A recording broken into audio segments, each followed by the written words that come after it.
Hello everyone, আসসালামু আলাইকুম। Welcome back to my channel. কেমন আছো তোমরা? আশা করছি ভালো আছো। তোমরা দেখছো রোজা রান্নাঘর ওই ব্লগ। প্রতিদিনের মতো আজ আবারও চলে এলাম তোমাদের মাঝে নতুন আর একটি রেসিপি নিয়ে। আজকে আমার রেসিপি থাকছে আম কাসুন্দি। কাসুন্দি কিভাবে একবার বানিয়ে সারা বছর সংরক্ষণ করা যায় সেটাই তোমাদের সঙ্গে শেয়ার করব। চলো তাহলে দেখে নেওয়া যাক আজকের কাসুন্দির রেসিপি।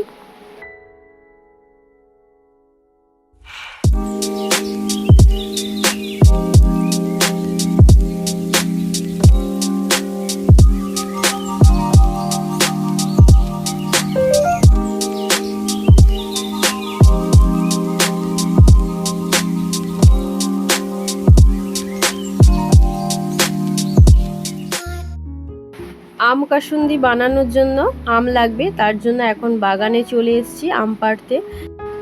বাগানে অনেক 12 মাসি আম গাছ আছে, তো সেখান থেকেই আম পেড়ে নেব। ইদানিং একটা শুকর বাগানে ঢুকেছে, তো সবারই বলতে পারো বাগানে ঢুকে ফসলগুলো নষ্ট করে দিচ্ছে। অনেক ফল গাছপালা সব কিছু নষ্ট করে দিচ্ছে, খেয়ে নিচ্ছে। তো গাছে অনেক আম ছিল, শুকরগুলো সব আমগুলোকেও খেয়ে নিয়েছে। তো দেখা যাক আম পাওয়া যায় কিনা।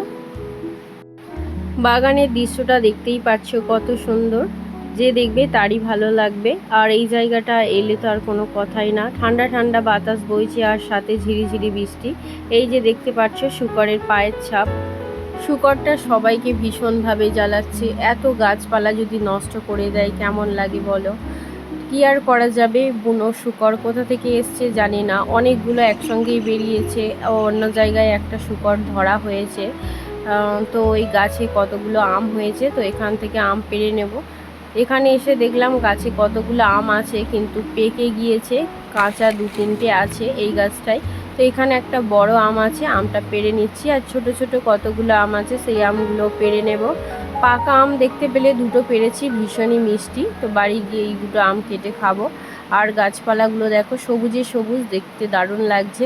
তো আমাদের তো আম পাড়া হয়ে গিয়েছে, এবারে বাড়ি চলে যাব। বাড়ি এসে এখন প্রথমে সানে চলে এসেছি আমগুলোকে ধুতে। আমগুলোকে ধুয়ে নিয়ে রান্নাঘরের দিকে চলে যাব।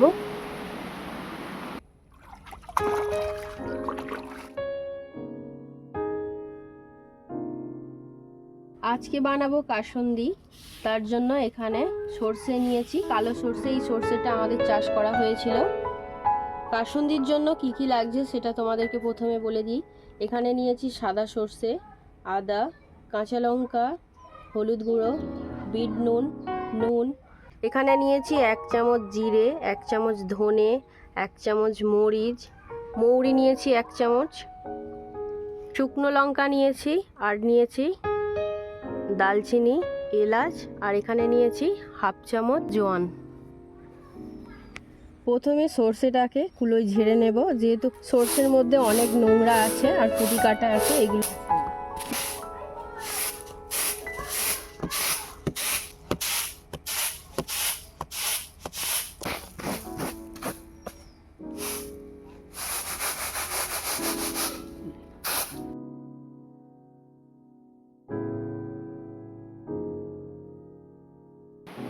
সর্ষের মধ্যে যে মাটিগুলো আছে সেই মাটিগুলোকে বেছে নেব। মাটিগুলো বাছার পর সর্ষেটাকে 2-3 বার জল দিয়ে ভালো করে ধুয়ে 1-2 ঘন্টার মতো রোদে দেব।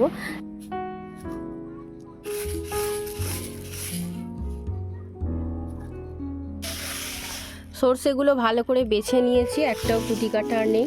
এবারে সর্ষেটাকে ভালো করে 3-4 বার জল দিয়ে ধুয়ে রোদে শুকাতে দেব। সর্ষেটা 2 ঘন্টা ভালো করে রোদে শুকিয়ে নিয়েছি।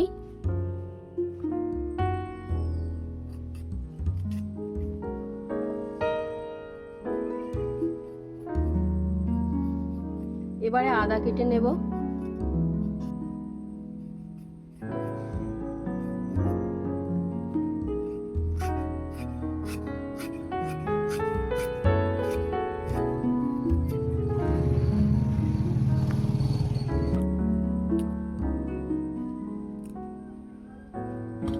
এবারে একটা আম কেটে নেব।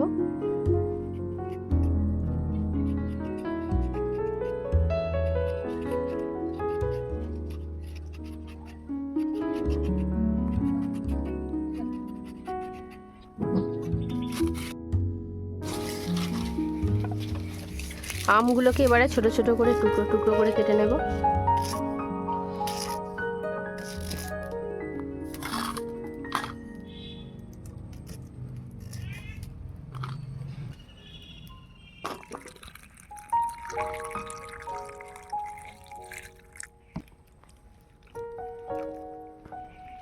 উনুনটা জ্বালিয়ে কড়া বসিয়ে দিয়েছি, এবারে মশলাগুলো ভেজে নেব।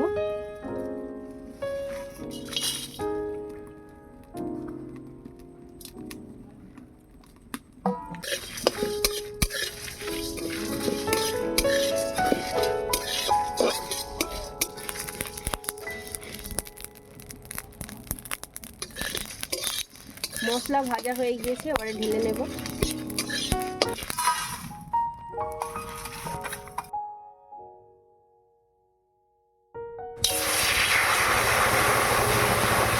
এবারে কাসুন্দি বানানোর জন্য জলটাকে ভালো করে ফুটিয়ে নেব। কড়াতে জল দিয়ে দিয়েছি, এবারে জলটা ফুটতে দেব। এবারে মশলাগুলোকে গুঁড়ো করে নেব, তার জন্য একটা মিক্সি জারের মধ্যে নিয়ে নিলাম।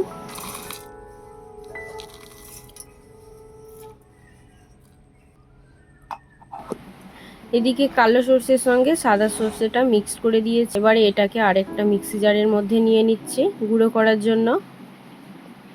তোমরা চাইলে সাদা সর্ষেটা নাও দিতে পারো।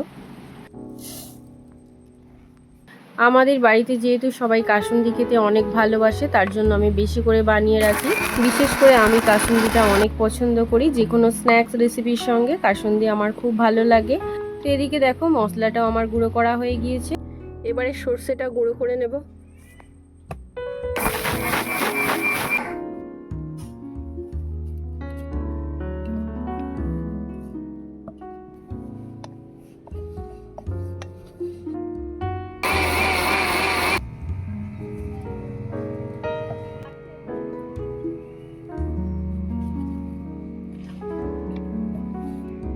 সর্ষেগুলো গুঁড়ো করা হয়ে গিয়েছে,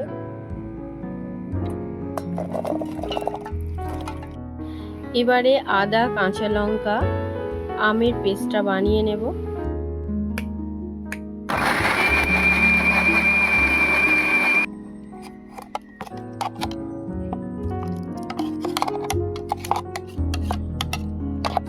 এদিকে জলটাও টকবক করে ফুটে গিয়েছে, এবারে এই জলের মধ্যে দিয়ে দেব নুন, বিট নুন, আর দিয়ে দিচ্ছি চিনি,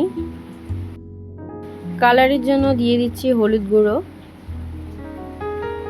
আর এই ফুটন্ত জলে হলুদ গুঁড়োটা দিলে গন্ধটা থাকে না আর।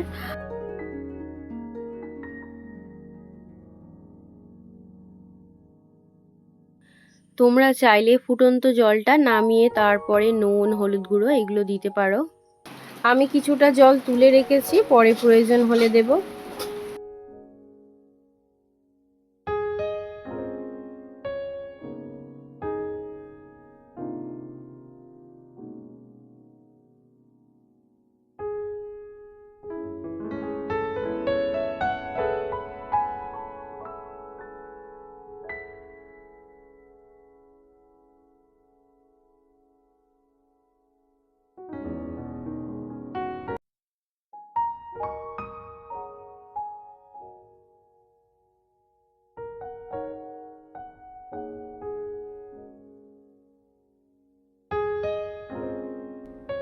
এবারে দিয়ে দিচ্ছি বেটে রাখা আম,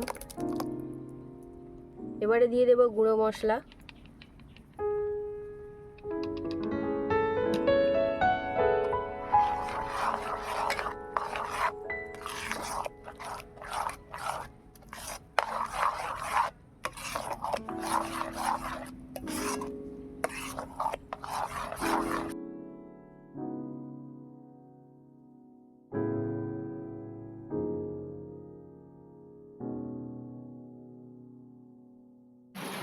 বাকি যে হলুদ গোলা জলটা রেখে দিয়েছিলাম সেটা আবারও ঢেলে দিয়ে দিলাম।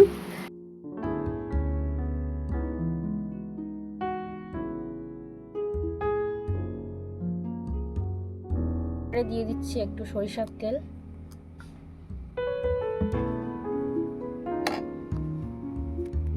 এবারে দিয়ে দেবো ভিনিগার,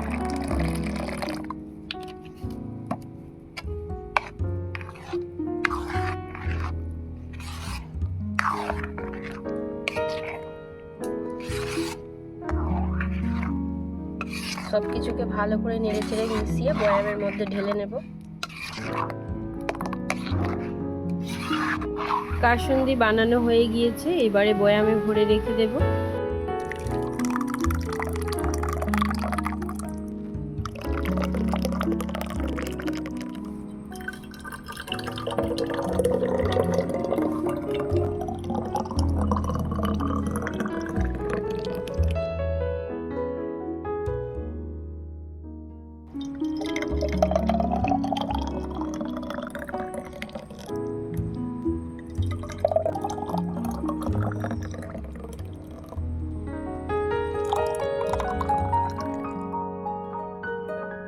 আমার আজকের কাসুন্দি বানানোর রেসিপিটা তোমাদের কেমন লেগেছে অবশ্যই কমেন্টে জানাবে।